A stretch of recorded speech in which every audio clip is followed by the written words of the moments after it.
What's up, Taiji Fam? Welcome back to another video with the Taiji Legacy. In today's video, we're going to show you how you can Hannibal for King Muscle Up. Now, it's probably not called that. It's probably just a muscle up transitioning into a dip, but it sounds cooler that way. So, without further ado, let's get straight into the video. You don't fuck with a god.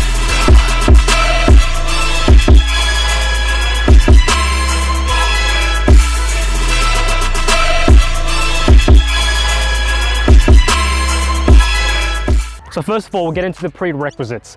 For this move, you should be able to do a strict muscle up, you need a reliable false grip, and you need to love tiger bend dips and a muscle up.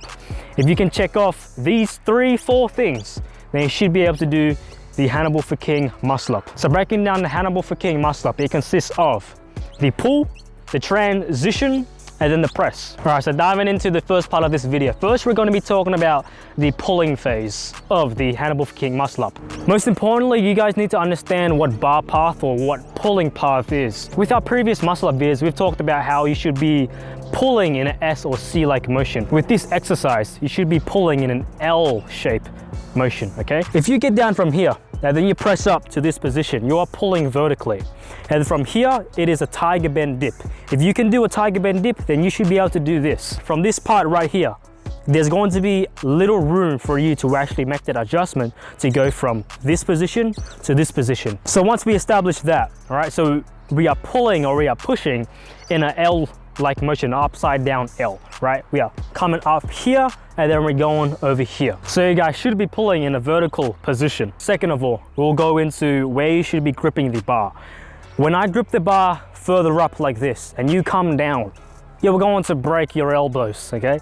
So that's pretty common knowledge, but you should be able to position the bars if you do have bars that are like this, that are curved. So they build dip bars differently, right? They come up and then they build a singular bar. We've seen those before at other parks, but if you have this one here, whether it is that one or it is this one, it still works. And then from that instance, also make sure where you are gripping the bar to initially pull up, because if you're pulling up too far out or too close in, you're not going to be able to make that transition as easy as you would like it to. So where I like to put it is just on the edge.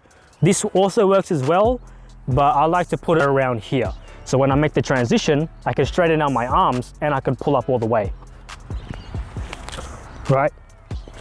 The transition is the hardest part of this move. First of all, you need a strong and reliable false grip, as we said in the prerequisites, as also that we've explained in our ring muscle up video. If you haven't seen that, go and watch that video. It is great. You have to position your hands in a way that allows you to transition easy, because if you were to grip the bar from here, you're not going to be able to get up unless you're some Superman, right? From first positioning your hands correctly or gripping your hands correctly, you can easily make the transition very comfortable if you first understand L, or the pull path that we've explained before. From this backwards L, we come up and then we jagger across. This is where the point meets. So once we establish that, once you can pull vertically and then pull this way, let me tell you how you should be able to pull from here, or how you should pull from this position. So you come in an L sit, and then from this position, you want to, as soon as you start hanging off the bar, you want to pull explosively. If you perform this move slow, without any kind of technique in mind, you will not complete this move. Just like the ring muscle up, the normal muscle up, front lever, you won't be able to perform any of those moves without some kind of understanding of how the move works. In this same situation, you want to make the transition as fast as possible, as we've explained in our other muscle up video on how to make the muscle up come out cleaner, which is by pressing up immediately. Well, in this situation, once you come up to this or no man's land, you should be able to make the transition easy by pulling the bar this way. And then you thrust your body forward. Get into a proper grip, come down. I told you to pull up explosively. I didn't. For you guys, you want to be able to pull really fast. If you pull fast and then pull the bar close to you, you should be able to perform this move. So now that we've established the pull, the transition, now is the press. If you guys can perform a dip going from the tiger part or the transition part, the press is the easiest part of this exercise. Once you get from here to here. But before I let you guys go, I'll give you 2 things just to help you advance with this move and progress with this move. Firstly will be how to perform consecutive reps, and the second part I'll also help you guys with is give you a few exercises to help you strengthen this move if you do want to be able to complete the move. Firstly, into how to perform consecutive reps with this exercise. From coming up in this position right now, just like in the ring muscle up, you want to come down slowly but reverse the whole move. So once you're down here, you are coming down like this, right? So it's this motion. So you're coming up here, you're reversing the move, you are touching your elbow with the bottom of the bar first, going back into an L sit right before you touch, okay? So here, right before I touch, L sit, come down, and then you'll be able to perform a move again. I couldn't because I did that way too slow. But the whole point here is to make sure that you go down in a false grip, because if you don't, then you won't be able to do it. But besides that, I'll give you a list of exercises to be able to do the move right now.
Yourself in the mirror and said, I'm not getting up on time. I'm not going to work on time. I'm not putting in 120% when I'm at work. I let me down. And when you get to the point where you can say you let you down, I don't care. Listen to me, no disrespect. I don't care about Glenn. That's not why I do what I do. And I love Glenn. I don't come here